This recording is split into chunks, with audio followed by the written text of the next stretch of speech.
Bonsoir et bienvenue dans ce nouvel épisode d'Église du Monde sur KTO. Ce soir, nous prenons la direction de l'Algérie, où le pape Léon XIV est attendu du 13 au 15 avril prochain, toute première visite d'un pape dans le pays. Alors, c'est un voyage qui va le conduire d'Alger à Annaba, l'ancienne Hippone, sur la terre de Saint-Augustin donc, car l'Algérie, où l'islam est religion d'État, c'est aussi une terre de mémoire. La présence chrétienne y est attestée depuis le IIe siècle. Aujourd'hui, l'Église catholique y est certes minoritaire, discrète, mais bel et bien présente, intégrée au sein de la société. Pour en parler, nous accueillons ce soir Monseigneur Michel Guillot, l'évêque de Constantine et Hippone. Mais avant, quelques repères sur le pays. L'Algérie est ouverte sur la Méditerranée, elle se situe au cœur du Maghreb, entre le Maroc et la Tunisie. C'est le plus grand pays du continent africain, sa capitale est à Alger. Le pays compte près de 47 millions d'habitants. La population, elle se concentre sur une toute petite partie du territoire, majoritairement en ville, car le désert du Sahara recouvre 85% du pays. Et du côté des religions, eh bien, l'islam est donc religion d'État. Dans l'Église catholique, elle est officiellement reconnue, mais elle ne représente qu'une infime minorité, une personne sur 1000 selon les estimations, et en grande majorité des personnes nées hors du pays. Tout de suite, je retrouve mon invité.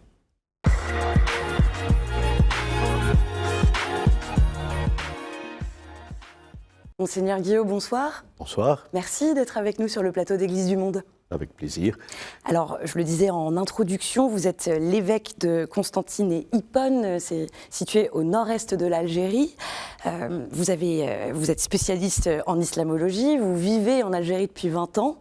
Vous avez été vicaire général du diocèse de Constantine jusqu'en 2024, puis administrateur diocésain. Et puis j'ajoute que vous avez été aussi secrétaire général de la CERNA, c'est la conférence épiscopale de la région du nord de l'Afrique. Autant dire que vous connaissez très bien le pays et votre diocèse. Monseigneur, une toute première question. Votre devise « Avance, chante et marche », ce sont des mots de la pensée d'Augustin. Pourquoi ce choix ? Exactement, parce que je ne suis pas un grand spécialiste d'Augustin. Quand on me dit vous êtes le successeur d'Augustin, c'est un peu lourd sur mes épaules, mais il y a quand même des aspects de sa pensée qui pour moi émergent et sont plus spécialement motivants. Et là, quand il nous dit il y a l'alléluia de la route et l'alléluia du ciel. Le temps de la route, tout n'est pas forcément rose et merveilleux, mais il faut déjà chanter l'alléluia. Parce que vous avez déjà la vision qui vous mène, l'horizon qui vous guide, et il vous donnera du courage pour aller effectivement jusqu'au jour où vous chanterez pleinement l'Alléluia du ciel. Voilà. Et puis aime et fais ce que tu veux. Enfin, voilà. Alors c'est une traduction, parce que de toute façon, lui-même ne l'a pas dit en français, et ma devise, elle est au départ en arabe. Voilà. Ahib, ranni, wa taqaddam ila al-amam. Alors, Saint-Augustin, le saint patron de votre diocèse, je voudrais commencer par un petit peu d'histoire, mais rapidement pour resituer. En quoi cette figure, Saint-Augustin, elle revêt une importance particulièrement, enfin une importance historique à Annaba, l'ancienne Hippone, je le disais dans l'introduction ? Parce qu'Augustin a eu un long épiscopat. Il a marqué toute l'Afrique du Nord, il a visité beaucoup ses collègues, il a marqué l'évolution de l'Église. Il devient évêque dans une petite chapelle parce que les donatistes sont plus nombreux et il réussit à refaire l'unité de la foi dans l'Église. C'est des points très importants. Et puis il écrit, il a une pensée qui va aider à préciser la pensée de l'Église sur un certain nombre de choses. Enfin, et aujourd'hui encore, il est étudié dans toutes les universités du monde, de philosophie, éventuellement de théologie. Donc les Algériens sont fiers, voilà, d'être fils d'Augustin et qu'il y en ait un autre qui se dise fils d'Augustin à sa manière. Alors ils ont frémi le 8 mai quand une des premières phrases du pape Léon, ça a été de dire « je suis fils d'Augustin ». Ah oui, il est américain, donc sûrement il doit avoir un grand-père ou un arrière-grand-père qui est né à Soukaras ou à Annaba. Non ? Mais alors, une filiation spirituelle. Mais ça veut dire quoi pour lui alors de se dire fils d'Augustin ? Et pour nous finalement, et pour vous ?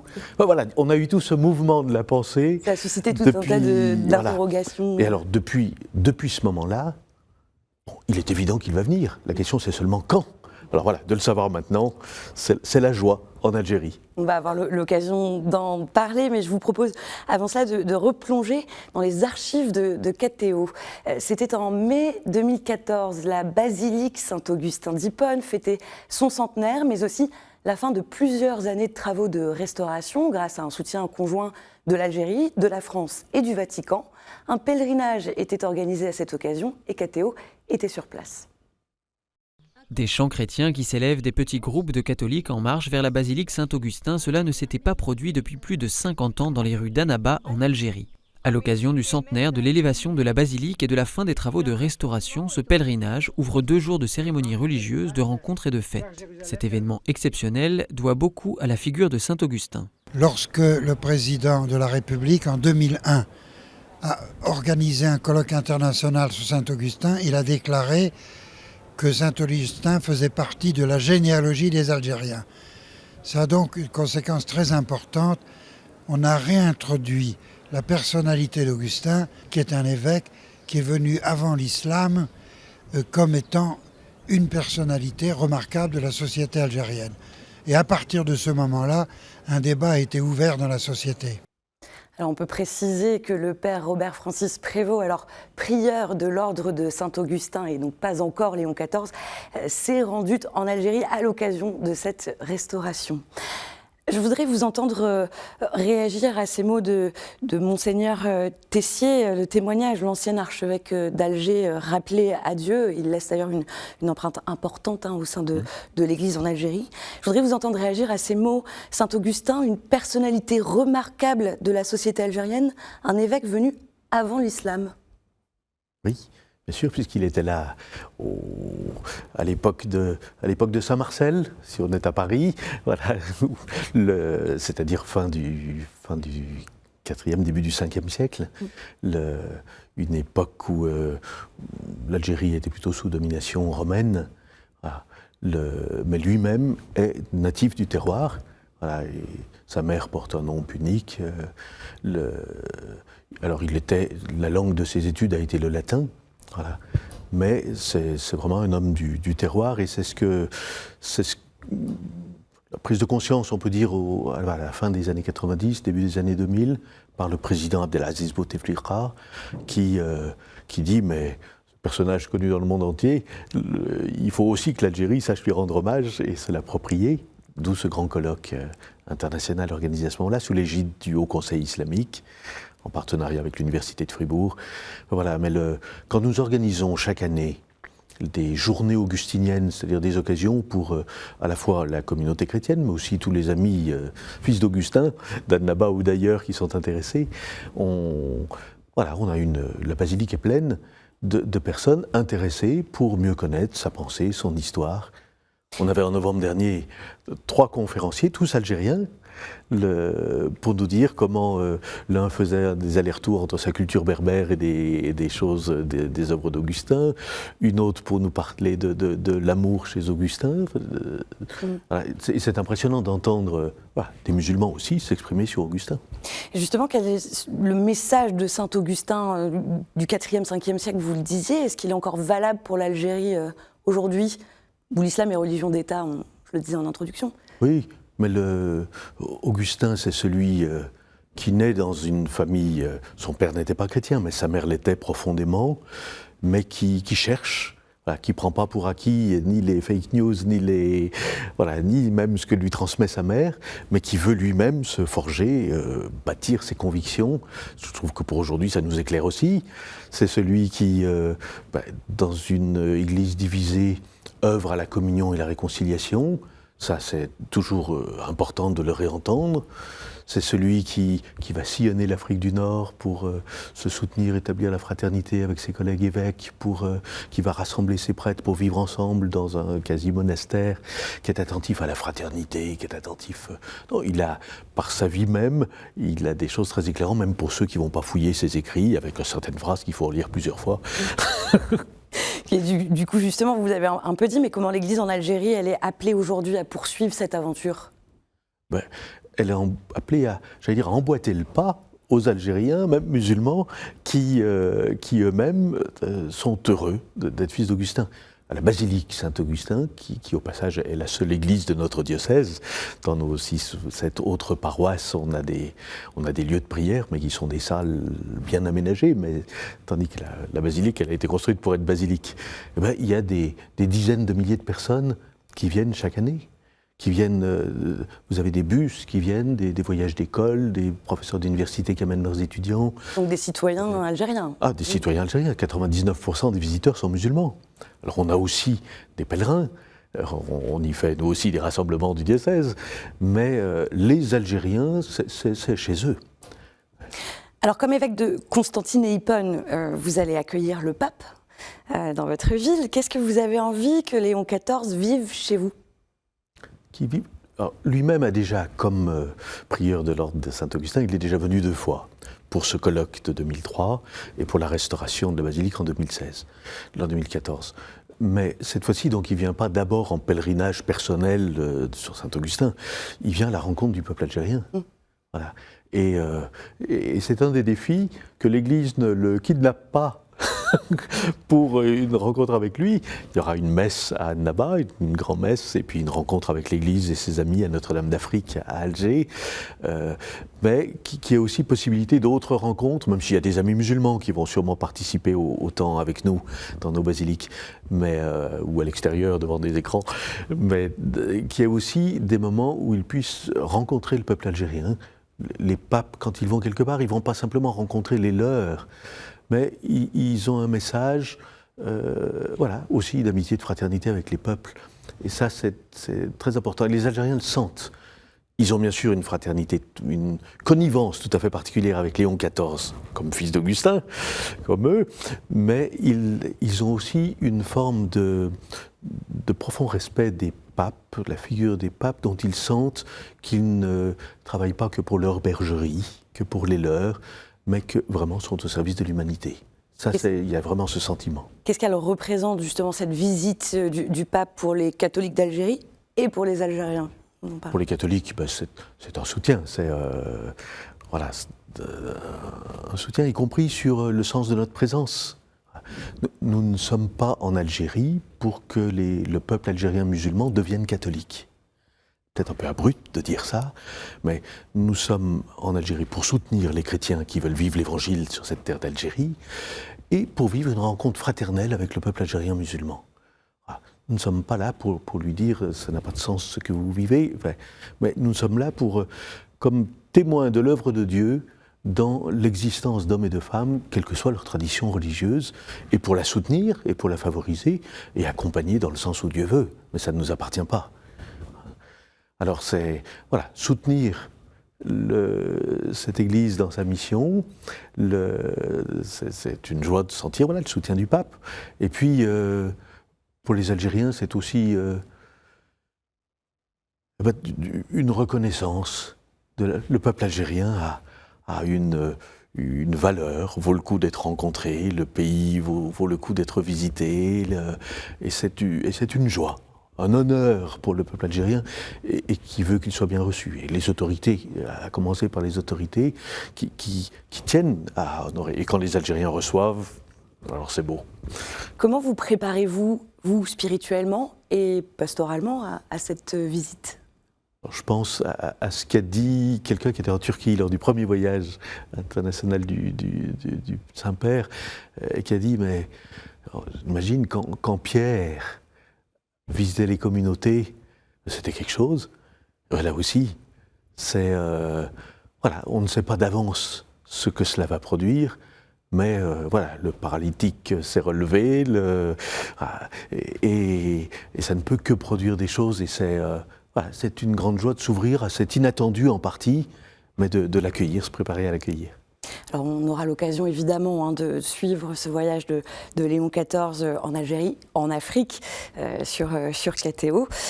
Dans le contexte en Algérie actuellement, de nos jours, comment annoncer l'Évangile ? Qu'est-ce que ça signifie pour vous ? La majorité des Algériens ne liront pas Matthieu, Marc, Luc ou Jean. Mais ils peuvent éventuellement lire le 5e Évangile, qui est celui de ma vie. Voilà. Ça, c'est le beau titre qui a été donné, repris d'une parole d'Henri Vergès, ce frère mariste qui a été assassiné en 1994. Et ça a donné cette pièce de théâtre, vous savez, le 5e évangile. Cette expression, pour nous, est très parlante. Voilà, la mission en Algérie, elle est vivre pleinement ce 5e évangile. Et ensuite, voilà, accompagner, servir l'œuvre de Dieu. Vous savez, quand il arrive qu'un Algérien frappe à la porte pour dire tiens, la foi chrétienne, aidez-moi à mieux à la connaître éventuellement, ce sont en général pas des gens qui, à force de nous fréquenter, à l'usure, voilà, deviendraient chrétiens. C'est des personnes qui, au fil d'un songe, d'un livre trouvé dans une bibliothèque, d'une émission de télévision, ont été touchées d'une manière qui nous échappe complètement, mais nous avons la responsabilité d'accompagner. Mais voilà, c'est ça. Nous ne sommes pas, nous, nous ne sommes pas invités au sommeil, nous sommes invités à la moisson. Alors, je vous propose d'écouter le témoignage de Pierre et Geneviève Davienne. Alors, lui est diacre permanent. Ils sont tous les deux membres fondateurs de la communauté du Sapel. Ils viennent de passer presque 3 ans dans le pays, dont les 2 dernières années à Tébessa, c'est à l'ouest de l'Algérie, à la frontière avec la Tunisie, appelés en mission par l'évêque de l'époque, Monseigneur Nicolas Lernoux, pour animer une oasis de prière et de rencontres. On les écoute. Nous étions là pour être présents et accueillir absolument gratuitement tous ceux qui venaient. Et nous avons partagé avec les personnes de Tébessa des moments très forts au niveau de la foi. Souvent, ils levaient la main vers le ciel en disant « Nous croyons ensemble, nous croyons à Dieu, au Dieu créateur. Et nous sommes tous ces créatures. » On était facilement repérables à Tébessa parce qu'il n'y avait pas guère d'autres étrangers que nous. Et très souvent, nous entendions dans la rue, alors que les personnes ne nous connaissaient pas du tout, par ces mots, vous êtes bienvenus chez nous, vous êtes ici chez vous. Voilà, c'était bienvenue chez nous tellement, tellement souvent. La rencontre, on l'a vécue à un niveau quasiment de sacrement, parce que on était 2 chrétiens dans 300 000 habitants, plus 2 détenus que nous visitions. Notre communauté, donc c'était 4 chrétiens sur 300 000 habitants.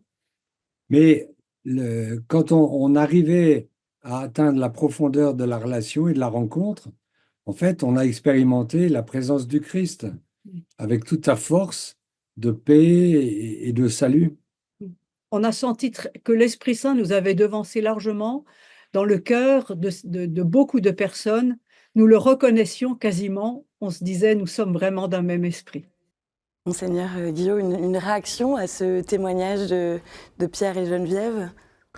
Je pense à un jour, ils installaient un tabernacle qui voulaient sceller dans le mur, dans la chapelle, le lieu de prière, là où ils sont. Et il fallait scier la pierre, taper. Et il y a un voisin qui leur dit « Mais vous creusez le mur ?»« Oui. »« Vous voulez mettre un trésor dans le mur ?»« Oui. » Nous aurons part à ce trésor, on en aura une part. Oui, des paroles qui nous dépassent. Voilà. Ils y ont déjà part en partie, mais voilà, ça disait des choses très fortes. Alors, on serait heureux qu'un autre couple prenne la suite de Pierre et Geneviève qui viennent de quitter Tébessa. Je dis ça au passage. Le message est passé, j'en suis sûre. Aujourd'hui, quelles sont les réalités et les défis auxquels est confrontée l'Église catholique en Algérie ? Nous sommes 7 communautés dans le diocèse, à 100 km l'une de l'autre. Il n'y a pas de prêtre dans chacune. Tébessa, Béjaïa par exemple, où il y a peut-être une communauté d'une 50aine de personnes, un prêtre vient de Sétif, le père Théoneste, 2 fois par mois. Voilà. Mais c'est un beau défi pour la communauté, parce que ça nous rappelle qu'une communauté, elle n'existe pas d'abord par la présence d'un prêtre, mais par la présence de quelques chrétiens. Et donc, ils continuent à se retrouver tous les vendredis, puisque c'est le jour de l'assemblée dominicale chez nous, le jour de congé. Le vendredi. Le vendredi, et non pas le dimanche. Le week-end, c'est vendredi, samedi. Le dimanche, tout le monde est au travail ou aux études. Donc, on se réunit le week-end. Et ben voilà, mais je leur ai dit, c'est l'occasion, après les lectures de la messe dominicale, eh bien, il faut qu'à chaque fois, il y ait peut-être 3 d'entre vous qui commentent comment ces textes les rejoignent dans leur existence. S'il vous plaît, n'allez pas chercher sur Internet. C'est comment ça vous touche. Parce que si vous n'êtes pas capable de le partager dans une assemblée chrétienne, comment serez-vous capable de le faire en dehors ? Donc c'est le moment de vous structurer comme une communauté chrétienne et vous ne serez prêt à accueillir un prêtre à demeure que quand vous serez tous passés. Voilà, c'est un des défis, par exemple, que nous vivons. Voilà, il y a une question, bien sûr, de renouvellement des prêtres religieuses qui n'est pas toujours facile. Il y a une question de vie matérielle de l'Église quand les majorités des fidèles sont des étudiants. Ça ne fait pas beaucoup de deniers d'église. Il y a une question de langue. Voilà, comment faire quand on a une assemblée où il y a des arabophones, des berbérophones, des lusophones, des anglophones, voilà, que chacun se sente chez lui et pas à l'étranger.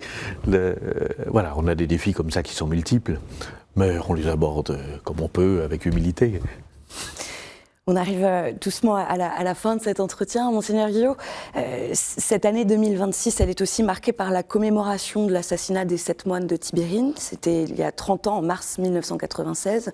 On se souvient que 19 martyrs ont été béatifiés en 2018 à Oran, dont les moines de Tibérine. Le cardinal Vesco préfère parler de témoins de l'amour, de la fraternité, plutôt que de martyrs de la foi. Je voulais vous demander pourquoi. Ce qui nous intéresse, c'est d'abord leur vie. Voilà, c'est d'abord leur vie, plus que les circonstances de leur mort. C'est aussi l'année de la mort, le 1er août, de Monseigneur Claverie à Oran. Voilà. Et ce qui les a... Voilà, tous les membres de l'Église d'Algérie ont été interrogés quand les circonstances étaient dangereuses, difficiles. Est-ce que vous préférez repartir dans votre pays d'origine ou être envoyé en mission ailleurs ou pas ? Et ils ont dit... Voilà, nous partageons ce qui arrive pour l'ensemble de notre peuple. C'est pas maintenant qu'on va laisser tomber les amis.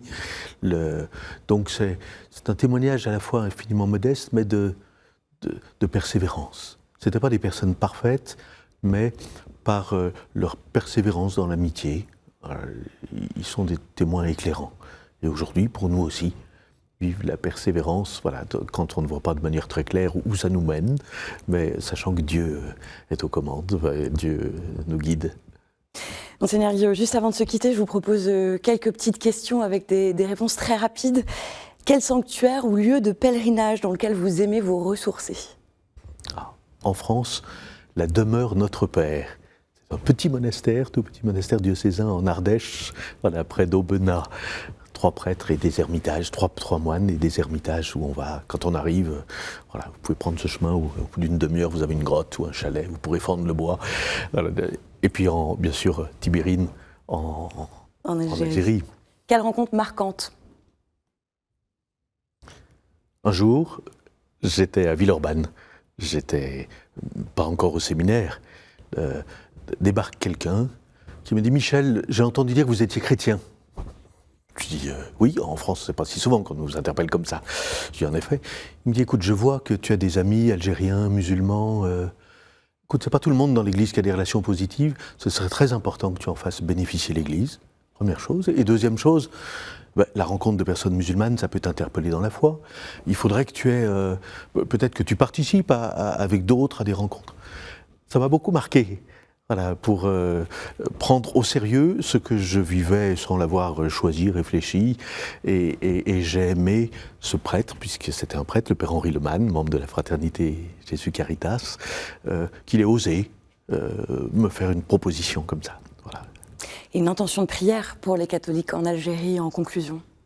Qu'ils vivent avec confiance, pas seulement l'événement de la venue du Saint-Père, mais sur le sens de leur présence, sur l'importance de leur présence en Algérie, qu'ils soient là pour les études ou pour autre chose, voilà, qu'ils avancent avec confiance et persévérance. Merci beaucoup, Monseigneur Guillot, de votre témoignage et de votre présence sur notre plateau. Merci. Et tout de suite, on continue avec la chronique du monde.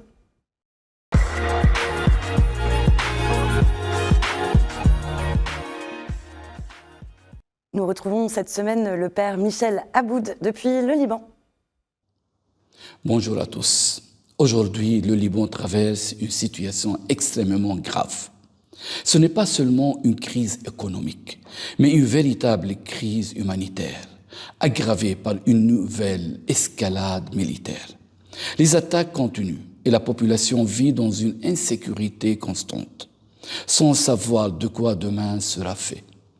Cette situation a provoqué un déplacement massif. Plus d'1 million de personnes ont dû quitter leur maison. Beaucoup vivent dans des conditions très difficiles, dans des écoles, des lieux de culte ou des abris improvisés. Les enfants sont particulièrement touchés, privés de stabilité et d'éducation. Sur le plan de la vie quotidienne, la nourriture existe, mais elle n'est pas accessible à tous. Les prix augmentent, les ressources diminuent et de nombreuses familles dépendent entièrement de l'aide humanitaire. Et pourtant, malgré cette réalité très dure, le peuple libanais garde une force remarquable. Il y a de la fatigue, de la peur, mais aussi une espérance profonde, une espérance enracinée dans la foi, la solidarité et la capacité de se relever. Aujourd'hui, le Liban ne demande pas seulement de l'aide matérielle, il demande surtout de ne pas être oublié, parce que derrière les chiffres, il y a des visages, des familles et un peuple qui continue à croire en la vie, même au cœur de la souffrance. C'est la fin de cette édition. Merci d'avoir été avec nous. Cette émission, elle est à revoir sur ktotv.com, à réécouter sur les plateformes de podcast et sur l'application KTO Radio. Je vous souhaite une très belle semaine. Prenez soin de vous et à jeudi prochain.